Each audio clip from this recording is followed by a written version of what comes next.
Bonjour à tous.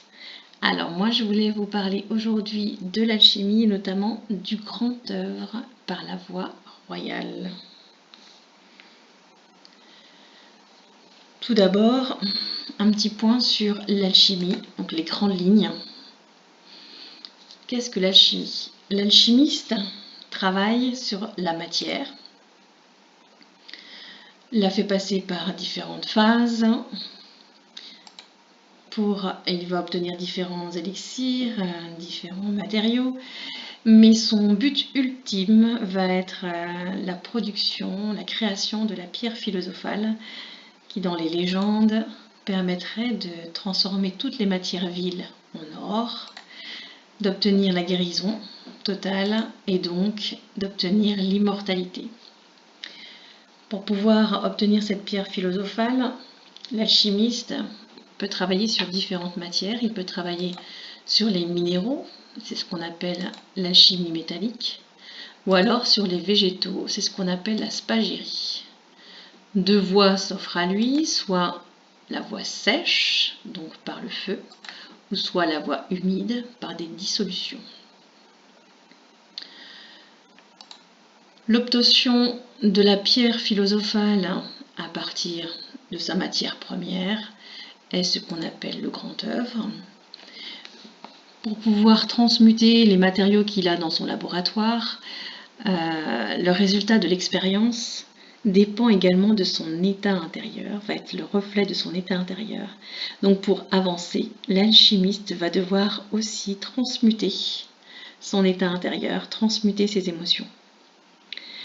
Tout le travail qui est fait donc à l'intérieur de l'alchimie, c'est-à-dire que la matière n'est plus ni le minéral ni le végétal, mais son corps, et toutes les phases par lesquelles il va passer pour obtenir sa pierre philosophale, c'est ce qu'on appelle la voie royale. Donc la voie royale, c'est ce qui se passe à l'intérieur du corps de l'alchimiste. Quand l'alchimiste transmute ce qu'il a en lui, c'est la voie royale. La matière sur laquelle il travaille, c'est son propre corps. Et l'ensemble des transmutations qu'il va pouvoir effectuer jusqu'à obtenir la pierre philosophale en lui, c'est le grand œuvre. Voilà un petit peu ce que signifie le grand œuvre par la voie royale. C'est finalement du développement personnel. Alors, plus précisément pour le grand œuvre, donc l'alchimiste va passer par trois grandes phases, pardon, certains alchimistes parlent de 4, moi je vais rester sur 3. Donc il part de la matière et il va d'abord œuvrer dans l'œuvre noire, puis dans l'œuvre blanc et enfin dans l'œuvre rouge. L'œuvre noire correspond à la phase de décomposition. La matière est décomposée en 3 principes. Le sel qui fixe, le mercure qui est le principe féminin, réceptif, le message, le soufre qui est le principe masculin, émissif, l'énergie. L'œuvre au blanc correspond à la purification de ces 3 principes séparément. Et l'œuvre au rouge sera la réunification des 3 principes qui ont été purifiés. D'abord le mercure et le soufre qui sont réunis pour obtenir la teinture. Et enfin, on unit la teinture avec le sel. Et on a terminé le grand œuvre. Mais comme tout ça, toutes ces réactions dépendent de la matière, dépendent de l'intérieur de l'alchimiste. Donc il va devoir repasser par toutes ces étapes autant que nécessaire. Donc ça, c'est la partie alchimie. D'un point de vue du développement personnel, tout ce que vous entreprenez en développement personnel vise la même chose, vous faire évoluer et vous faire passer du stade d'incompétent inconscient au stade de compétent inconscient. Pour passer de l'un à l'autre, il y a 2 autres étapes, celui de l'incompétent conscient, puis du compétent conscient. Alors, on va décortiquer un petit peu tous ces termes. Donc, l'incompétent inconscient, que nous sommes tous au départ, avant de démarrer notre cheminement au développement personnel, L'incompétent inconscient se laisse mener par ses émotions, ses croyances, ses peurs, réagit sans comprendre. Ses émotions se manifestent de manière disproportionnée. Il subit ces schémas vicieux de réaction. Un exemple précis, pour essayer de suivre un petit peu tout ce schéma.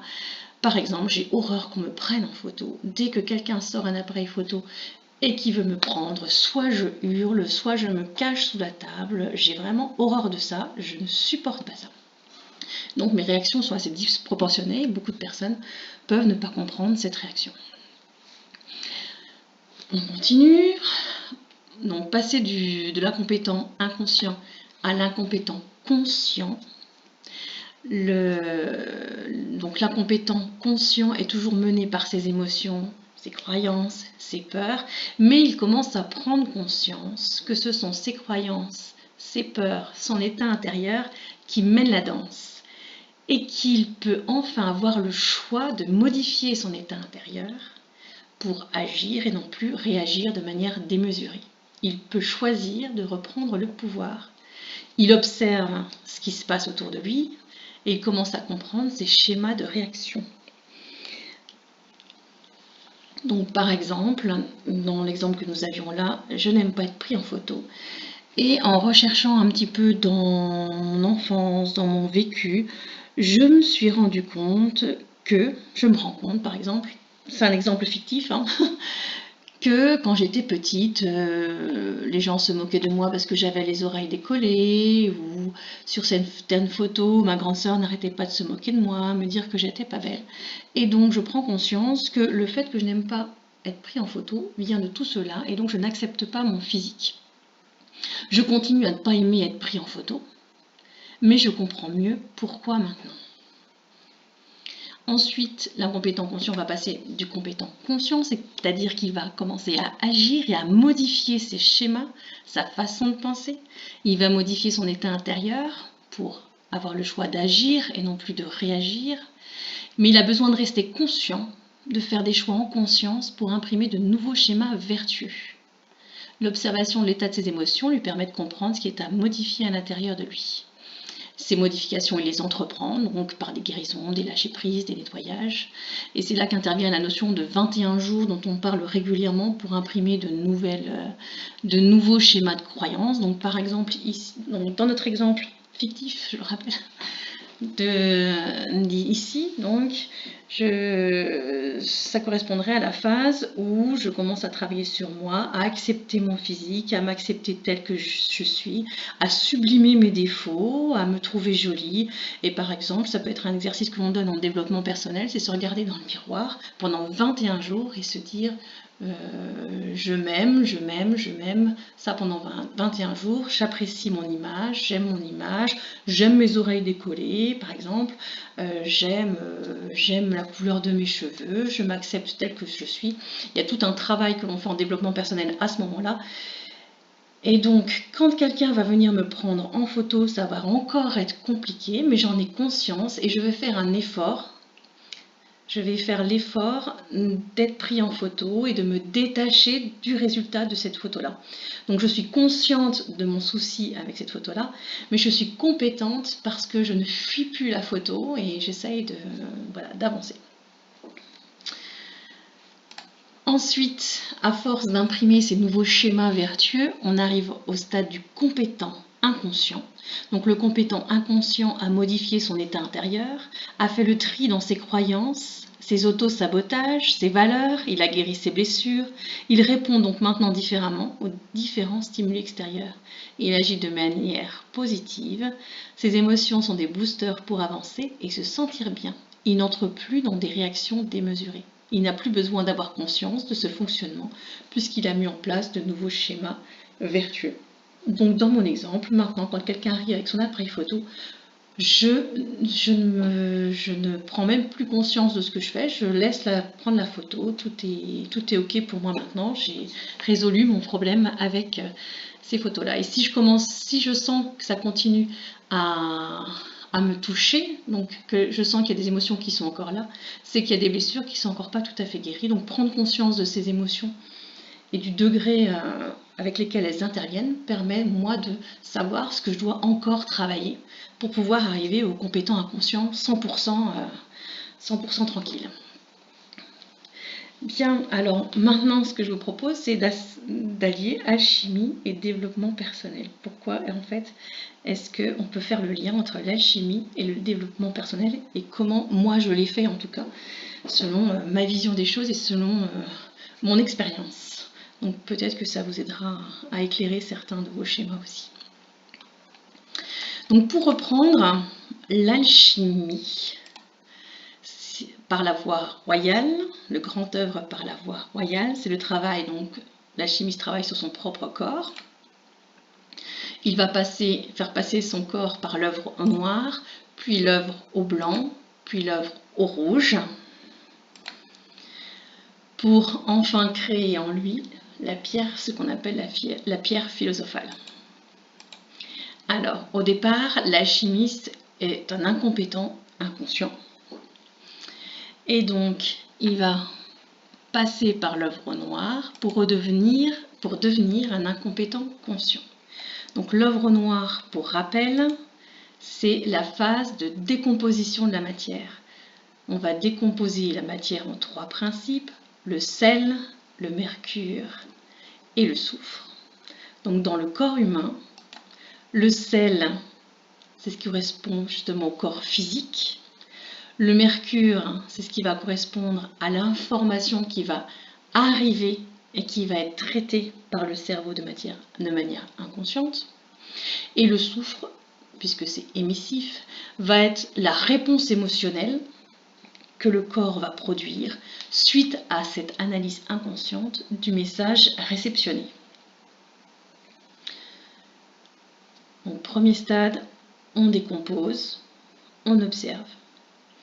Ensuite, il va pouvoir passer au stade d'incompétent conscient, c'est qu'il va prendre conscience des perceptions de son corps. Que va-t-il se passer dans son corps quand il a telle ou telle émotion? Est-ce que c'est le cœur qui bat? Est-ce qu'il a des sueurs froides? Voilà. Que se passe-t-il dans son corps au moment de l'émotion? Il va prendre conscience au niveau de l'information, quelle information exacte arrive et à quoi elle me renvoie, à quoi elle me fait penser. Et qu'est-ce que ça me renvoie comme image de moi à l'intérieur? Et enfin, il va pouvoir observer quelle réaction a son corps par rapport à ça. Donc tout n'est plus mélangé, on essaye vraiment de prendre conscience de ces 3 choses-là. Mon corps, que se passe-t-il dans mon corps? Quel est réellement le message qui est arrivé? Et qu'est-ce qui s'est passé dans mon cerveau pour que j'ai eu envie de réagir? Quel lien y a-t-il entre ce message et mes croyances, mes peurs, mes valeurs, etc. Et enfin, quelle réaction il y a eu? Comment j'ai réagi? Pour pouvoir passer du stade d'incompétent conscient, donc il a bien observé les 3 là, mais maintenant il veut devenir compétent, donc pour être compétent, conscient, il va passer donc par l'œuvre au blanc, qui est la phase de la purification. Des 3 principes séparément. Donc purification du sel, donc du corps, ça va être prendre soin de son corps, apprendre à relâcher, à détendre tous les muscles, quel que soit ce qui arrive, apprendre à maîtriser son corps, à le détendre aussi, se faire des massages, prendre soin de son corps, de sa nourriture, de la façon dont on mange, etc. La purification du mercure, ça va être la purification du message. Donc le message arrive et il est transformé par mes croyances. Donc la purification du message va être le nettoyage de ses mémoires, le tri dans ses croyances. On va se délester de tout ce qu'on croyait savoir sur tout. On va passer par la guérison des blessures. On apprend à lâcher le contrôle, à lâcher ses attachements, à lâcher les résultats. Je vous rappelle qu'il faut 21 jours pour imprimer de nouvelles croyances positives. Donc il faut vraiment prendre le temps et 21 jours consécutifs pour une nouvelle croyance. Positive, c'est mieux. Et enfin, le troisième principe, qui est la réaction, pour pouvoir purifier sa réaction, pour pouvoir avoir un petit peu plus de temps pour agir et non plus réagir. On prend conscience de nos choix, on reprend les rênes.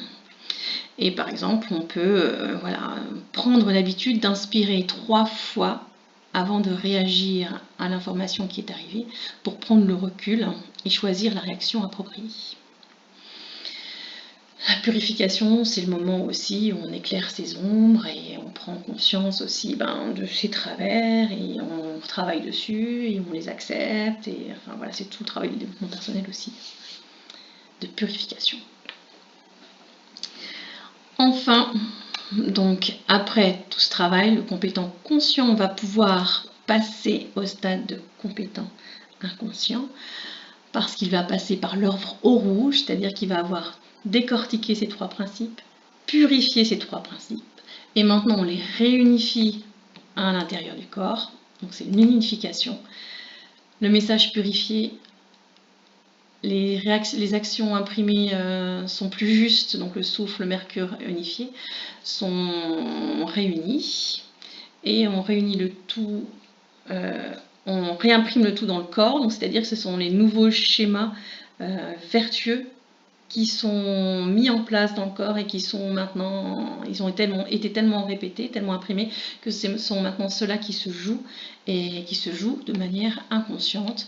Donc menés au quotidien dans la vie de tous les jours, ces cercles vertueux mis en place deviennent les nouveaux schémas inconscients et qui sont inscrits dans le corps. Donc c'est le corps qui va fixer ces nouveaux schémas. Et donc mes nouvelles réactions, à force de les jouer, le corps le fixe. C'est bien le corps qui est le sel pour l'alchimiste qui va fixer ces nouveaux cercles vertueux. Tout comme n'importe quelle matière, l'alchimiste, s'il veut bien travailler, il va refaire ça plusieurs fois jusqu'à ce que la notion qu'il voulait travailler soit bien purifiée, etc. Et l'ensemble de ces 3 œuvres, c'est ce qu'on appelle aussi la transmutation. Donc pour l'alchimiste, par la voie royale, ça va être la transmutation de ses émotions. Chez l'alchimiste, on parle de 7 métaux à transmuter. Donc par la voie royale, les 7 métaux à transmuter correspondent aux 7 émotions définies par l'alchimiste. Donc il va falloir faire ce schéma-là pour les 7 émotions et plusieurs fois pour chaque émotion afin de nettoyer vraiment tout ce qu'il y a à nettoyer.